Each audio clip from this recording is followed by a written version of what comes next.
Welcome to Watts Printing. This is my new Bambu X2D. I've had it for 2 weeks. Week 1 was the honeymoon phase. Week 2, the training wheels are starting to come off. Just this morning, I decided to print a black Panther figurine, maybe 4 inches tall. Reading through Bambu Handy the other night, I saw people are having issues getting the supports to come off because it was all being printed in PLA. I decided, you know what? I bought some PETG. I'll put it on the Bowden extruder, and I'll use my black PLA just off the main head. And I decided to print it away from home and set it up custom in Bambu Studio. We'll see how that paid off and some of the interesting things that happened in that print here a little bit into the video. Today we're going to look at the true financial cost of the printer. You know, it cost $8.99. What have I really spent in 2 weeks? Look at the wish list that I have to still spend even more money on this. Talk about that learning curve with Bambu Studio. Go through a couple of my real print failures, and at the end, talk a little bit about heat safety. What's the true cost of owning a Bambu X2D? Well, the printer lists for $899 US, right? Well, I decided to buy it locally so I could return it if I had any issues with the AMS, like I've heard some people are having. So that ended up being $982 for me with tax. That didn't even have any rolls of filament. So on my way home, I stopped by Best Buy, and it was $27 after tax for a black PLA roll. Then I decided, you know, I need more than one roll. I got 4 slots in the AMS. So the next day I got some white and some multicolor silk PLA at Best Buy for another $57. And then I said, that's not enough filament. So then I ordered another 8 spools of filament, 7 PLA and 1 PETG from Bambu. That was $116. Well, then I realized, man, gotta keep this stuff dry, so I need some desiccant. The desiccant from Amazon, $18. After that, I needed to get, well, I had to know how dry it is, so I got some hygrometers, right? That was gonna be just $7 from Amazon. Then, well, I gotta store the filament somehow. So then I bought this box, and that's from Home Depot. This thing cost me $34, which honestly, with the number of rolls it could hold, that's been pretty good. All right, well, now I got to clean the thing. So, you know, bought a roll of microfiber from Home Depot. That was $11. And then, you know, you need some tools. So I needed some flush cuts. I grabbed myself a work light. I got some calipers. That was all from Harbor Freight. That was $25. And just the other night I said, you know what, I don't think I have enough filament quite yet. So I got 8 more rolls of PLA Basic, 2 more of PETG coming from Bambu, and that was $121. So if you're keeping score here, I've spent $3 short of $1,400 on my $899 printer in 2 weeks. Now let's look what I might be spending next. Well, definitely going to want to get another build plate, so that's going to be another $40. Get a carbon filter replacement, $15. Power plug monitor, see what the power draw is. I'm thinking getting that. That's $20 or so. A UPS would be really nice, so if the power blips or if it goes off for a little bit, that's probably going to be in the realm of $150 if I get a nice one. Filament track switch, so I can send from whatever I have to either head. So either from the AMS, from the external, it can all go to either head. That'd be great. That's $60. The vision encoder plate, so that I can really get prints that are even more accurate. The vision encoder plate is $80. I'd love to print in TPU eventually, so the TPU feed assist module, that's $50. The high temperature AMS would be great to stick on the outside. That's $140. And years ago, I learned SolidWorks and thought that would be fun to do modeling again in SolidWorks since I've already learned it once. Personal license is something like $50. So altogether, that's going to be $605 more. So add that all together, I'm just sitting right over $2,000, right? So my $899 printer, assuming I get all of this, $2,000. That's a big price tag.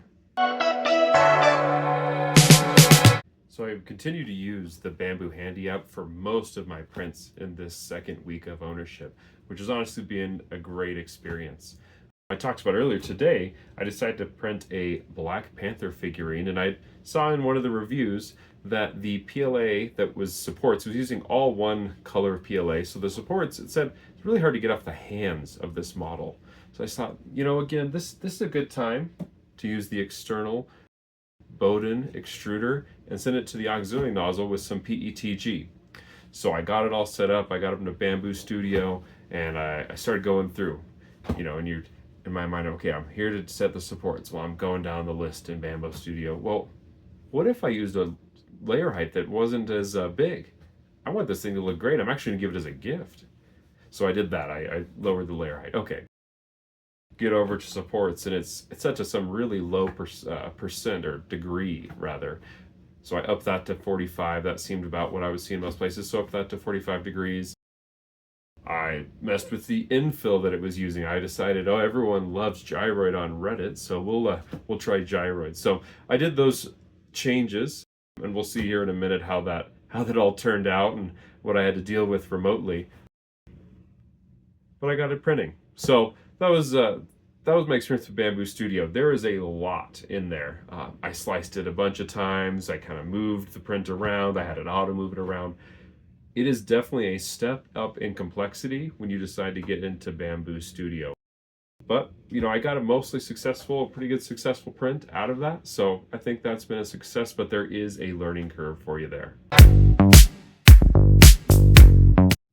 Now I want to take a minute to talk about what have been some of the friction, failures, binding, the stuff that I've been running into that hasn't just been simple. What are the actual failures? The honeymoon is over and what's going on? Actually, right away, I was using the AMS, the first couple prints, just to print some benchies, and I kept getting a warning from the printer that it was having high friction for that number 1 slot of the AMS. So I told it just to continue. It kept printing, but it was warning me. I don't know if I had loaded the filament wrong. For the first 2 or 3 prints, I printed like 2 or 3 black benchies in a row. It kept giving me that error.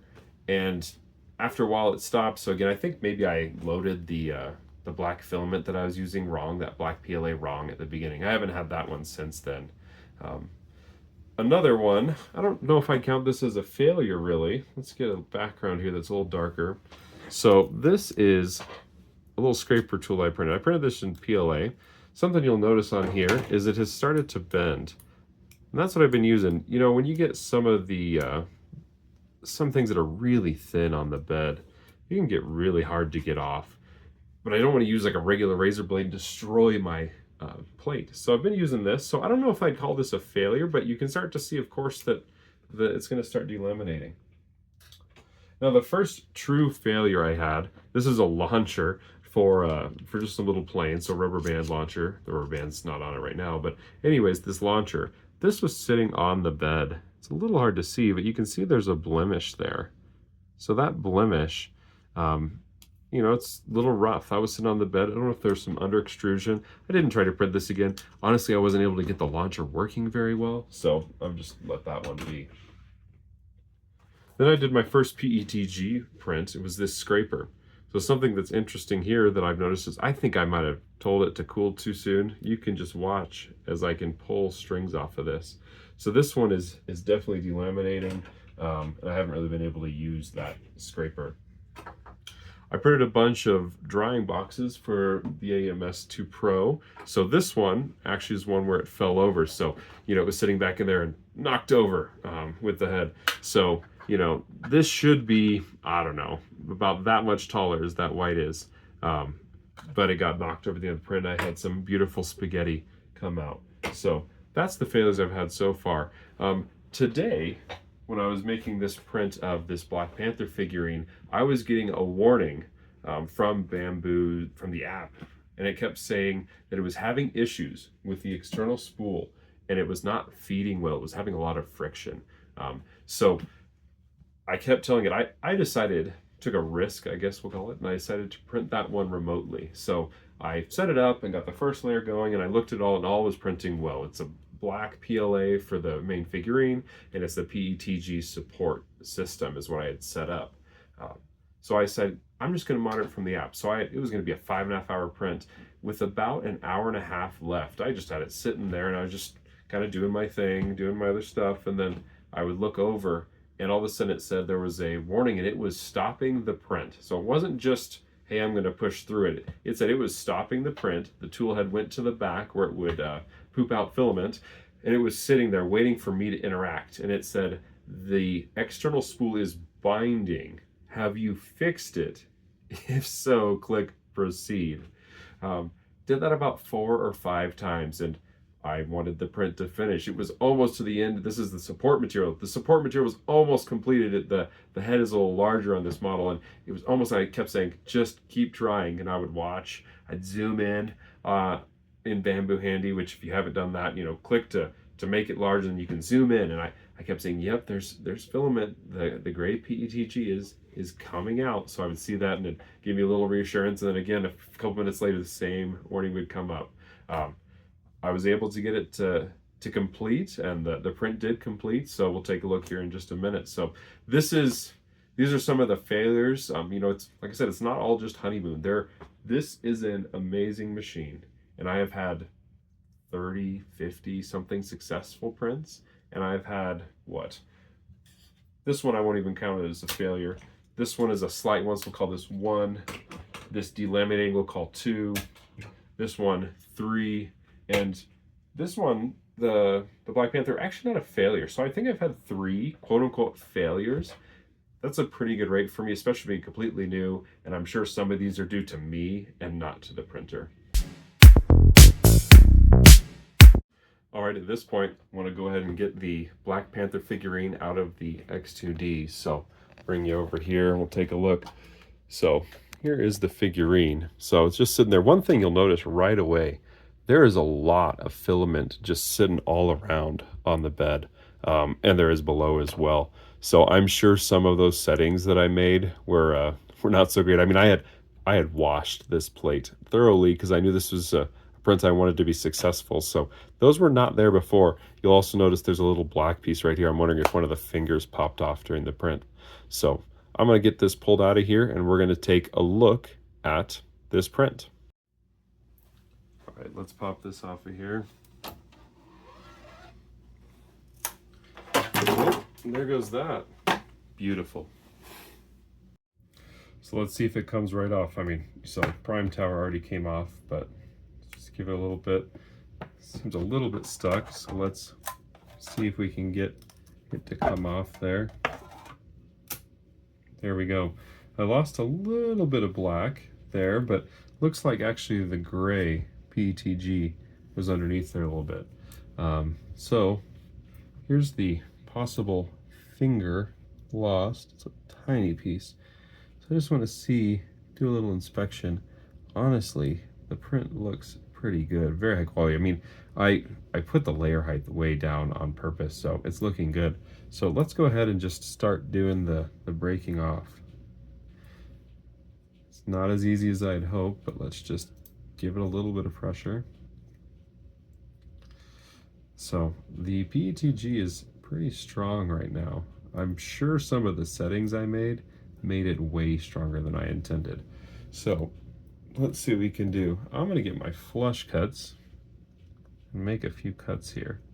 Let's look where we want to actually make these cuts before we just cut straight into the model I spent all that time. So I can hear it starting to crack. I just want to be careful not to actually damage this model. There we go. Got a little bit of piece off.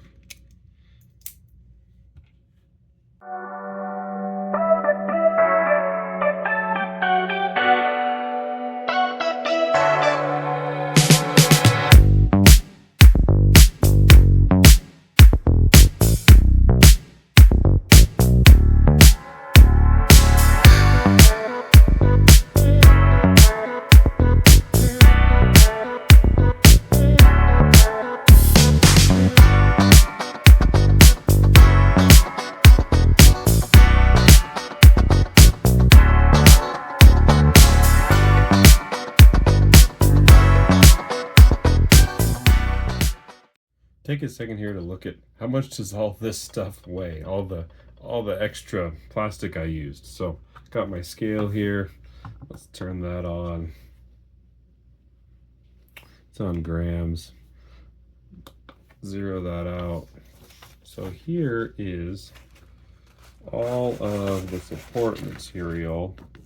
There's some pieces that flew across the office here, but looks like that's about 5.7 grams. So we got 5.7 grams of that. zero that again, stick on the prime tower. That's looking like 33.9 grams. And now the big reveal of the day. How much does the Black Panther actually weigh? And that's 10.7. I want to talk about one last thing with you. Heat safety in your 3D printer.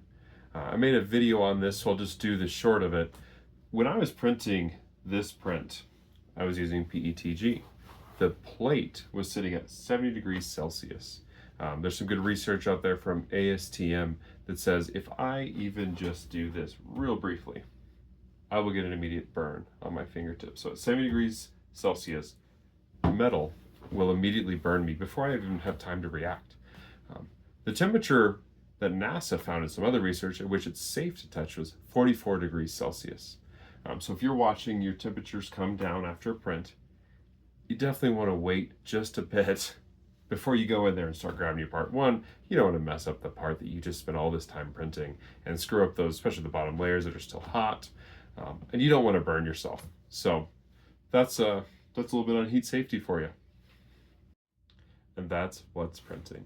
If this was helpful, please like and subscribe. Tell me, if you've bought a printer, what am I doing wrong with mine? How could I have set up this guy so that those supports were not so hard to get off? Thanks so much.